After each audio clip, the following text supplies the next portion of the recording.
Hello, hello, hello.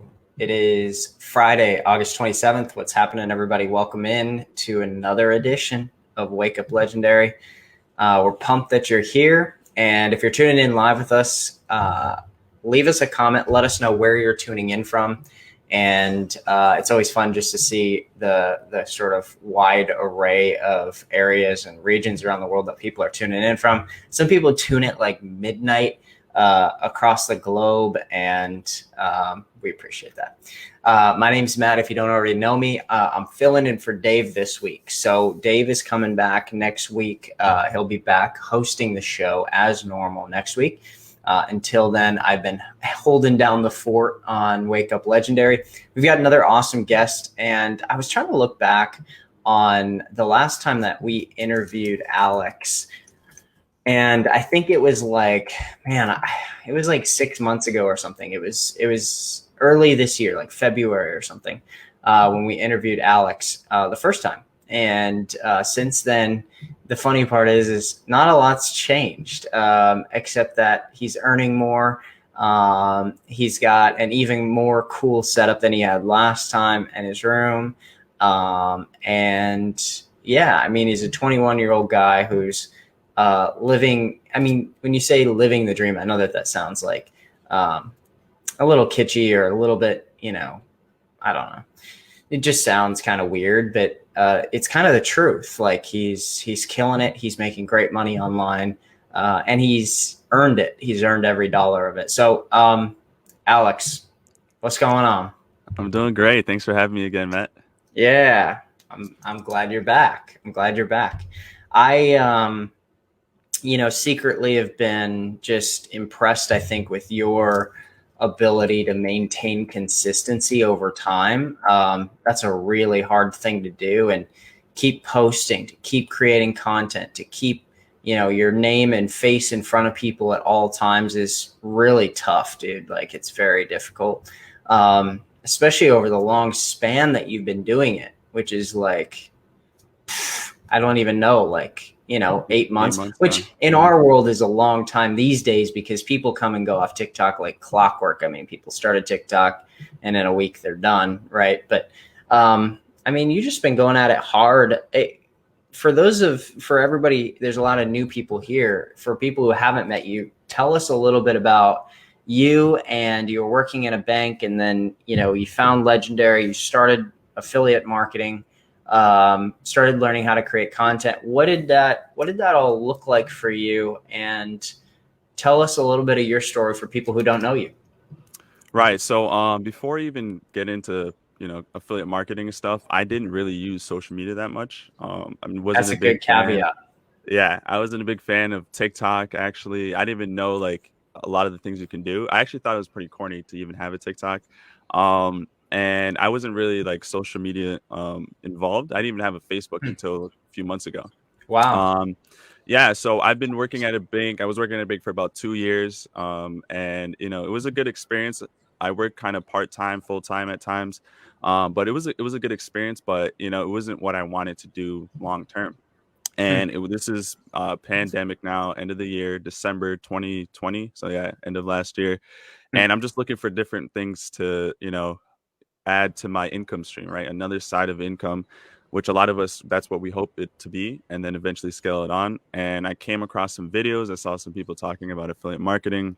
I was like, you know what, let me give it a go. And over time, I started to just really love it. And, you had alluded to earlier that I've been doing it for so long. It's because I love it. It's something I love doing. I look at it less of a job and more of, a hobby at this point. And they say if you're doing what you love, you'll never work a day in your life. And it's been a lot of fun, and it's been a great journey, and I'm looking to consistently grow and get better as time goes on. Nice. That's awesome. I feel like when yeah. And you just bought a Tesla. Congrats. I just saw that. I should be picking it up next week, so I'm super excited. Congrats. It's my dream car, so it's awesome. really exciting. Yeah. Yeah, well, I mean, you've earned it. you've really went to work, and yeah, I mean, your earnings prove it, man. So, so tell us a little bit about sort of your content creation.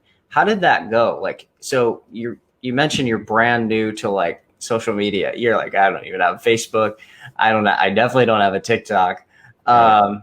That's funny to me. But also like when you get, not only do you go and create those accounts because you're going to try to figure this whole thing out, which is kind of funny because, you know, a lot of times people of an older generation, let's say baby boomers or whatever, Gen X, they're a little bit like, well, you know, you're at an advantage because you're young, but they don't realize like people like you and me, like we don't like, it's not like we're born with some innate ability to create content. Like maybe Right. navigating apps is a little easier for us, but Hmm.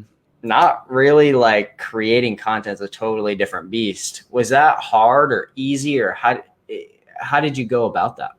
Oh, it was immensely hard. If you like, a lot of my first kind of videos are still on my TikTok, so you can go back and look. The Yeah. quality was horrible. It's absolutely terrifying getting on a camera and recording yourself in your natural environment. Like it's horrible. It's terrifying. But I Yeah. told myself, you know, I can't get any better unless I keep putting out, you know, content and performing over time, right? That's the only way you can improve. Yeah. And it's a terrifying experience. And throughout these last 8 months, I've had the privilege to also help people start their journey as well. And that's the biggest thing that stops a lot of people, right? I don't know what to say. I don't know, you know, I don't like my appearance on camera. And you just kind of have to tell yourself, you're not doing this for you, you're doing it for someone else. The Yeah. type of content we make, it's to inform other people, and you learn really quickly like no one's really caring what you look like or your presentation, as long as it's, you know, feasible, people can see you and hear you properly. It's mostly what you're saying and how you can make that difference or change. That's what's really going to allow people to stick with you, because I love this era that we've grown into, especially at my age, where a lot of just casual mainstream media now isn't about being the most attractive person or the best speaking person. It's just about being yourself. That's always going to win out in the end. And I learned that as time went on. When I had one viral video, I think it was like the quality was horrible. It's still one of my most viral videos now. The quality was horrible. The background is, I had like a blue sheet behind me. It was horrible. My mic was disgusting. But it went viral. Like people were like, and you look at the comments, not one single comment was about my appearance. Everything was about what I was actually saying. And it was that moment I really learned very early on. Like, look, people don't care what you look like or anything. It's really what you have to say. What do you have to bring to the table? Right. It's a, what Mm. have you done for me lately type of world. And if you can help someone, you know, solve a problem, you know, you can make that difference, and you get over it, you know, you get really used to it. That's cool. That's cool. I do feel like we're moving into this little state of be yourself, and I do really feel like in general, for the most part, I think that there's fringes of the internet that are still a little crazy and Right. aggressive, but I think for the most part, yeah, you're right. We've moved into this sort of new place now where um, we've got the ability to sort of just look at somebody and it's like, who's reporting the news? I don't know. I mean, it's just somebody Hmm. on TikTok. You know, like the other day, I Hmm. was watching somebody reporting live from Afghanistan, right? Like all this Hmm. stuff that's going on right now. Like, didn't look like some super attractive, put together dude who's, you know, been in news media for 40 years. It was like some guy who's like, he's kind of pretending that he's like a news anchor, but he's just like Right. holding his phone out on the freaking runway in Kabul. Uh-huh. And it's like eh, the news and how our generation, especially, I mean, you're in a little bit of a different generation, but not really. I mean, we're only 10-year difference. Like Right. we consume things very differently. Like I do Hmm. not watch cable news. Like that's insane. Neither do I. Yeah. Like Neither do I. we're literally like, if you want to get news to us, you'd better find a way to get it through, you know, Twitter or TikTok or some Hmm. sort of like media that's not a typical media, like YouTube, right? Right.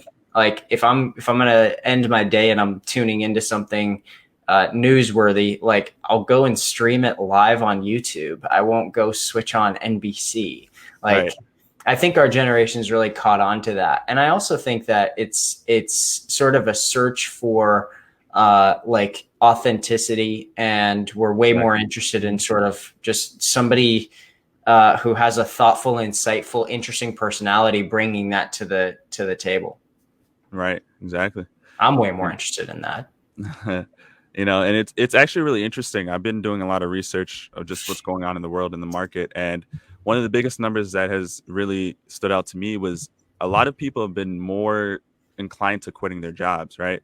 Yes. Ever since COVID and stuff, people have gotten the ability to work from home, or some people just lost their jobs altogether. And since that, a lot of people are starting to realize they have a lot more power within themselves to go out there, and it doesn't necessarily have to be digital marketing, but just to essentially be your own boss and work on your own terms, you know? So I've been Yes. analyzing that and really looking like there's a lot of potential now. I mean, just from your phone alone, there's so much potential that you can really achieve if you're just really willing to put the work in and learn.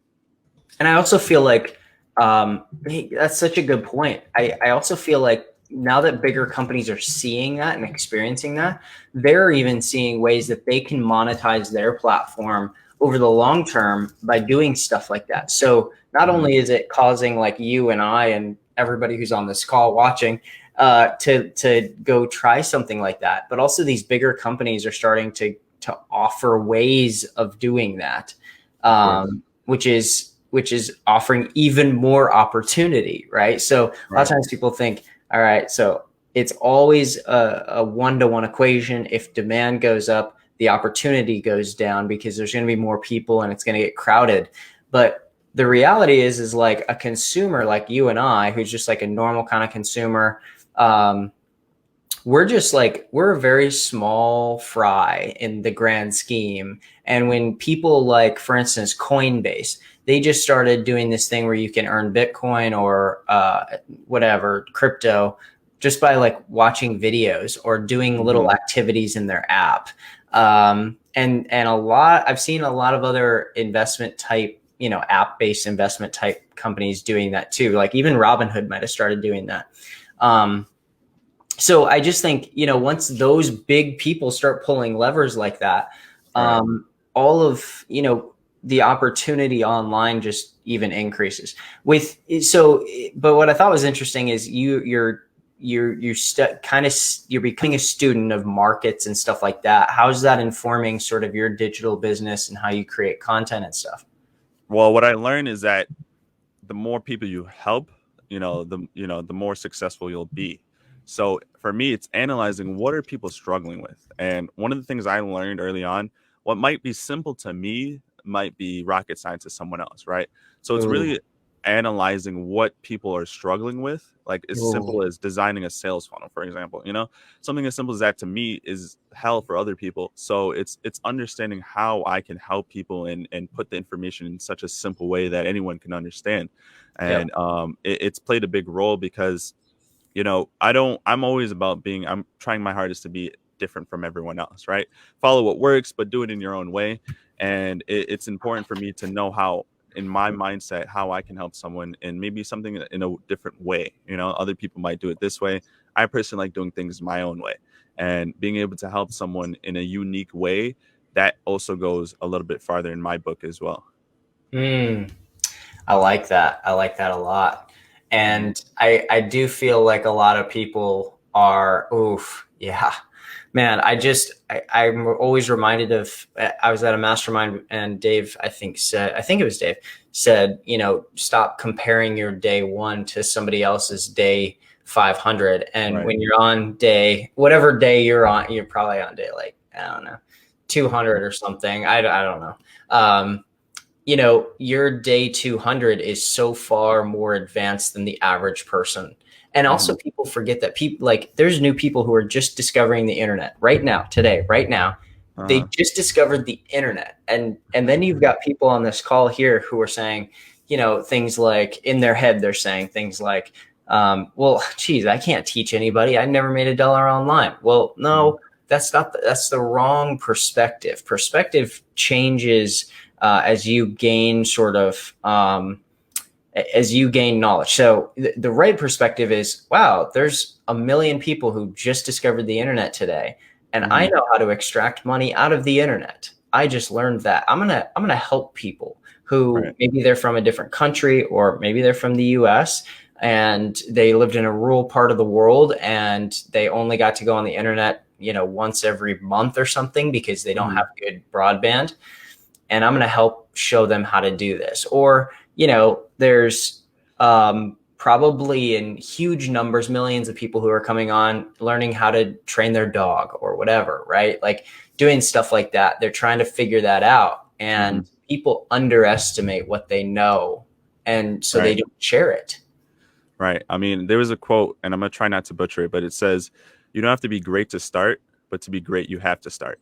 And it's I want everyone that's listening to Mm. hear me like your biggest teacher is going to be experience, right? You can't get that unless you try, and it's so important that you understand like as time goes on, you'll make mistakes, and that's okay. I made 1,000 mistakes, and I learned from those mistakes, and now I can teach those exact same instructions to people, and that is always going to be something valuable. And people will follow you for your authenticity and learn lessons you learn, and that's the biggest thing. Even if you don't have a lot to give, starting somewhere is better than not starting at all. Hmm. So you're running. I love that, by the way. You're running on YouTube, Instagram, TikTok. What do you feel like? Take us over because you've got a good body of work now. Take us over the last like 8 months or whatever, however long you've been creating content. Hmm. And can you sort of unpack a little bit about like where you feel like your traffic has moved from and where it's at now? Like, did it start off hot on TikTok and sort of pick up on Instagram and now it's on YouTube, or what? How did that go? It started off on TikTok. So I remember, I think it was December 12th when I finished the challenge completely. And then from that moment on, was posting on TikTok. And that was literally the only traffic stream I had. It was doing Mm. really great for me. It was very popular. And then I realized people wanted to, since I was being discovered so quickly, people wanted more information from me, right? A 30 Mm. second to 60-second video isn't enough to explain a whole entire process. So in about January, I discovered, why not just create a YouTube channel, give Mm. information and refer that to people. So I created a YouTube channel while still all doing TikTok.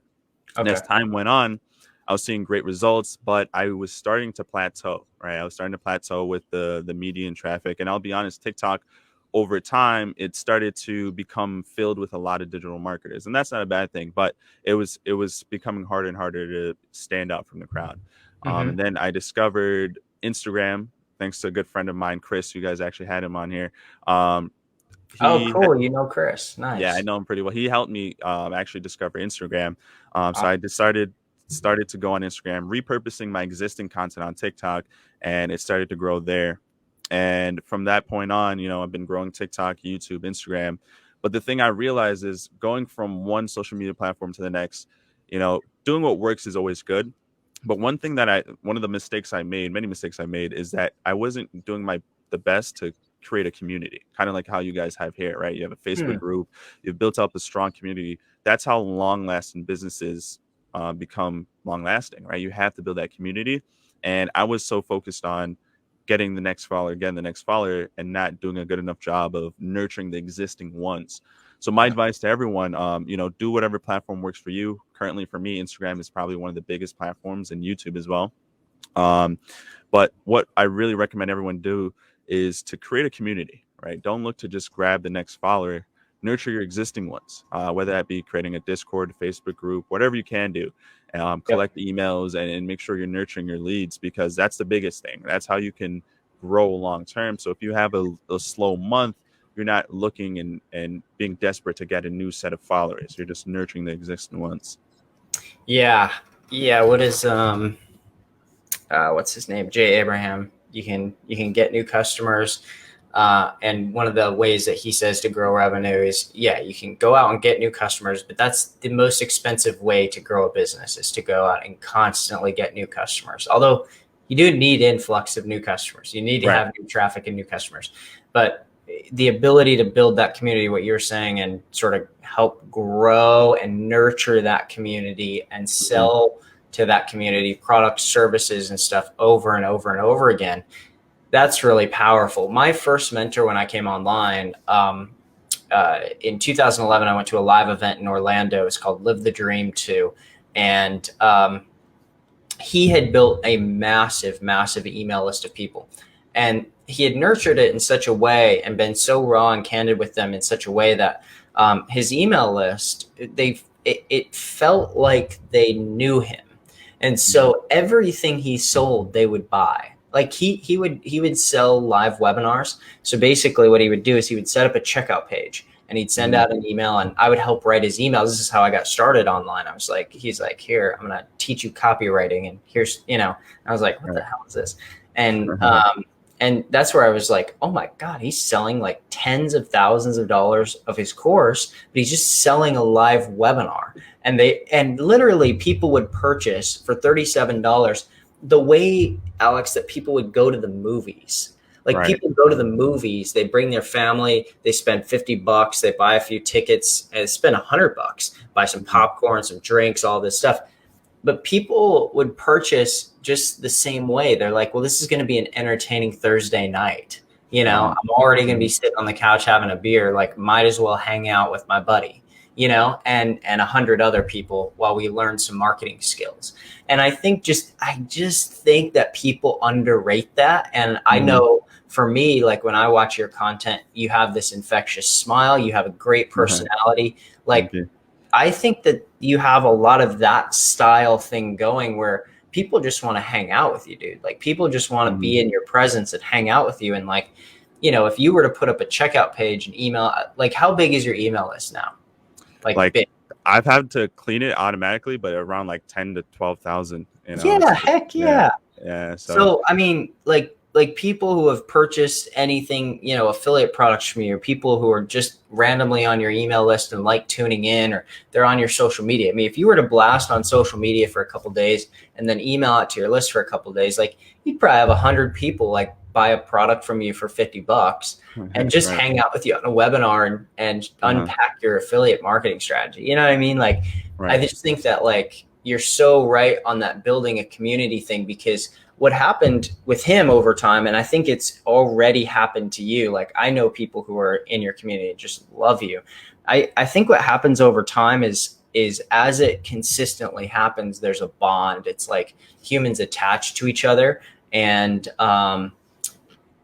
the way we attach to each other is consistency. It's, I'm not going to attach to a random girl that I'm dating if she's inconsistent and all over the place and shows up 50% of the time, or, I'm expecting, an email from you 1 or 2 times a week, and I only get an email 1 or 2 times every year or something. It's kind of like, well, maybe he's in, maybe he's out.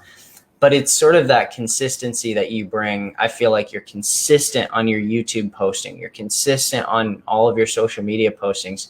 So kudos to you, man. I mean, you've done a really good job. But the cool part is I think you would agree, like, I think you're barely getting started too. That's the crazy part. Yeah, I have a lot more things to learn, but I'm definitely investing in myself. I always, no matter what point, I will never get complacent, and always look to consistently grow and just be, a better instructor to all the people that, follow me and stuff. So I think there's a lot of potential, and I can't wait to consistently going.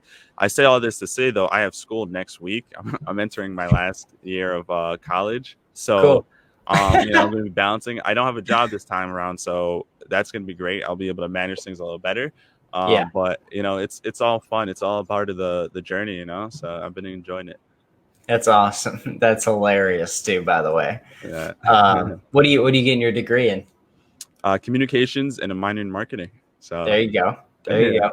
See, the cool part though is like a lot of times people will put that down, or like, oh, college, well, college sucks. And I honestly, like, I don't love college. I was just like, that was kind of a waste of my time. But I do really feel like if I was to undo everything, I honestly feel like a degree with something in the realm of marketing, or something in the realm of finance even, would have been super helpful and worth it, because I do feel like those sort of hard skills, you can learn a lot here in the digital space, but I do feel like from a higher level business standpoint and marketing and analytics and everything like that, I think that you'll be at a huge competitive advantage. Right. The analytics for sure. I mean, the stats class I've had to take, and just digital analytics, it has helped a lot now, especially going forward. Now it's really a numbers game, right? I mean, you can look at statistics all day long and be able to kind of predict things. So that's one of the biggest things that I've been able to just take away from school. But yeah, I mean, entering the last year of college, the thing for me, my biggest fear was to go to college and finish and then be sitting down saying what's next. The Mhm. idea of the what next is the most terrifying thing for me. So I was so happy that I was able to get started on something in my junior year and know that as soon as college is over, I'm working towards already something pretty special. So It's awesome. That's super cool. What's the plan after college? Are you gonna figure that out? right. So my plan is currently I live right now in the state of Connecticut. I go to the University of Connecticut, and I want to get into real estate. I mean, digital marketing is great, but eventually I want to be able to fund up enough money to start getting some properties. My parents do real estate as well, so probably Nice. down south in Florida. I went to Miami for like my birthday, and it was awesome. I love there. So I was thinking about going down there, getting some real estate, and yeah, just consistently scale and grow. I love having a digital That's business cool. because I can make money anywhere. So that's great, and then get some Yeah. real estate going. So yeah, Yeah, and you can roll that into something that's a hard asset, right? So right. like your cash flow comes from your digital business, which by the way, man, I mean, is such a great like I wish that people would have that kind of perspective that you have with sort of the real estate game and stuff, and even investing is like you at some point, yes, this is a business, but also it's not the end, it's a means to an end, and a Right. means to an end of totally transforming your financial future, meaning like you could actually take all of that cash flow coming in and put it into a hard asset that by and large, if there's an asset out there that really has held over a long period of time, granted, we had the 2009 housing thing, but even if you went through that 2009 housing thing and you just held, you would Hmm. have been fine. Right. But I do generally just think like, um, what a great perspective. I hope that if I have kids, like I have them in the mindset at 21 where they're, you know, killing an online business, generating ton of cash flow digitally, building hard skills, and also already looking down the pike of like, all right, now I'm going to invest in assets that will become true passive income for me. Right. Yeah. It all comes down to the mindset of it all. I mean, I tell people every day, I can tell you exactly what you need to do, and you still won't see results because of the mindset you have. So I always recommend people read and kind of surround themselves. I listen to different Mm, podcasts. I listen to, read different books. You really got to surround yourself on a day-to-day, informing yourself with all the mental amenities that they're out there. There's a lot of information on how to improve your mental strength going through this, yeah. and it's for me personally, I had to make a lot of sacrifices. I mean, it's all great and everything, but unfortunately I've had to make a lot of sacrifices. I haven't been able to socialize as much as I wanted to and be able to enjoy a lot of the youth that I have, and that's all in the idea that I say to myself, work hard for 2 to 3 years and enjoy the rest of your life. So it really is a mental game. It's not easy. It's definitely tough at times. It gets exhausting, but I mean, I Yeah. remember last time we were here, we were talking about how you manage it all, and it's all about taking breaks occasionally. But you got to keep telling yourself, man. One of the biggest lessons I learned in my statistics class in like high school is that eventually you'll get the result that you want. You just got to keep rolling the dice. Mm. And it's really that mental game where you got to tell yourself, no matter what happens, I'm gonna keep pushing forward. So. It is, man. It is a Mhm. mental game. And I think that, sometimes I wonder, is there like some sort of magical switch that gets flipped or something? I don't really think that that's the case, but I do think it requires a bit of modeling. Right. One thing that I think on this entrepreneurial mindset is I'm not sure if reading books is enough. I'm not sure Mhm. if the education piece is enough. I think to an extent it is to get the wheels turning. But for me, at least, I needed somebody to I needed full immersion for a long time. And Right. and part of what did that for me was constant nonstop having Gary Vee in my ear. Right. To the point where I heard him say so many times over podcasts and books and things, it's as a business owner, it's always your fault. And Mhm. I Right. always struggled with personal responsibility. and taking responsibility for my failures and just owning up to them. And Right. eventually, now every time that something's going wrong or I have some sort of issue or something or whatever, my gut response at a core level is, all right, well, I somehow messed this up, or what did I do wrong here? What could I have done better? Right. And I think with the whole entrepreneurial thing, it's like you have to have that mindset and that mentality that this is all going to have to be a game that has to be solved. It's a puzzle that has to be solved. There's no one else who can solve it but you. That's it. Right. Like that is the end. Yeah. And that accountability. I mean, if you want all the glory, you need to be also willing to take all the failure as well and blame. Yeah. So it's an up and down lifestyle to live, but I'll tell you right now, it's worth every penny, every hour of your day that you're spending working on your business, because it's something, a part of it all, away from the financial freedom. The biggest thing is just being able to reflect and say, wow, I did that. You know what I'm saying? When I was working at a bank, it was, I enjoyed the people I worked with, but it was rinse and repeat. And I think that's a lot of the problems with everyone's, contemporary job, is that you go in there, you do the same thing, you go home, and it's rinse and repeat. You're not really working towards anything. So I know that every day that I wake up and work, I'm working towards improving something that one day I can reflect on and be like, wow, I did that, so there's a lot of things that go into it. And I also say to myself, if this doesn't work, Alex, then you don't have any other choices. That's partially why I quit my job as well. I was telling myself, like, I don't want to have a plan B. I want to go all in. And to some people, they might need a plan B, but I'm of the mindset, if you have a plan B, you're not doing 100% of what you could be doing in your business. So a part of me was like, I'm going to quit my job.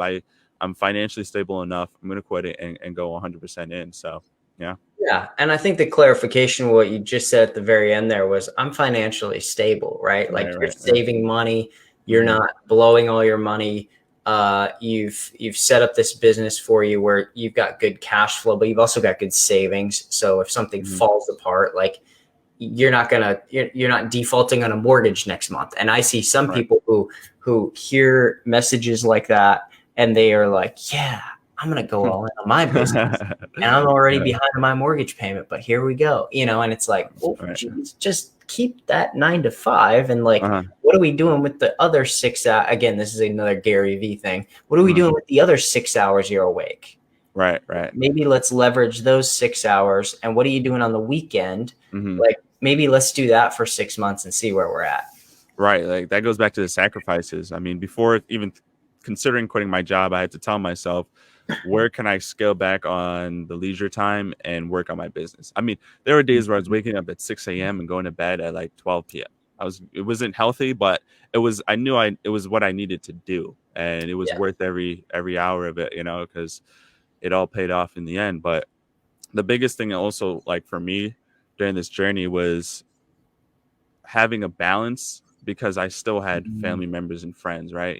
Having that balance, because what good is all this if you don't have any relationships by the end of it? You want to be able to share the experiences with the people you love. So it's also about having a nice balance as well. True. Very true. Yeah. I kind of feel like, I don't know how to add to that, actually. I had moments where I was in my 20s, let's say 23, 24, 25, and sounds weird to say when I was in my 20s. God, I'm old. I had days where like I could go on 4 to 6 hours of sleep, and I don't know how I would do that these days. Like if I do that these days, I literally wake up and I'm like, oh my gosh, I am dying. But I feel like there's seasons. So I've also learned to tune out people who tell me, here's exactly how much sleep you need and all of this stuff. It's like, well, I could go a year or two with 4 to 6 hours of sleep because my body actually has the energy in it. Like the energy and all of that sitting inside my body is there. So I'm going to use it, and I'm going to try to get ahead a little bit. But there's also seasons where it just isn't going to work. You don't have the energy inside of you. You don't have you don't have sort of the game, but I don't know. I was just, I was on Instagram this morning laying in bed and I saw Gary Vee say something about how he created his first piece of content at 30. He was 30 years old.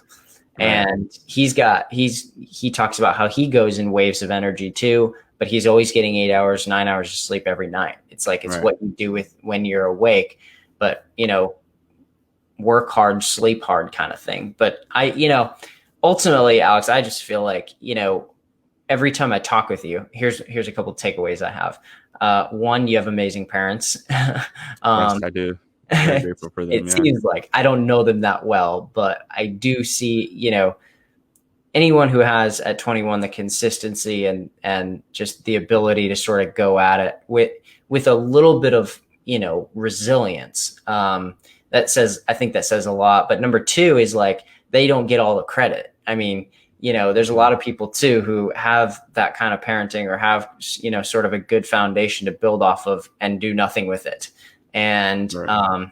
and don't take responsibility, I think. And it's just cool to see you take real hardcore personal responsibility, because I think it helps our community a lot. And so I'm really thankful for that.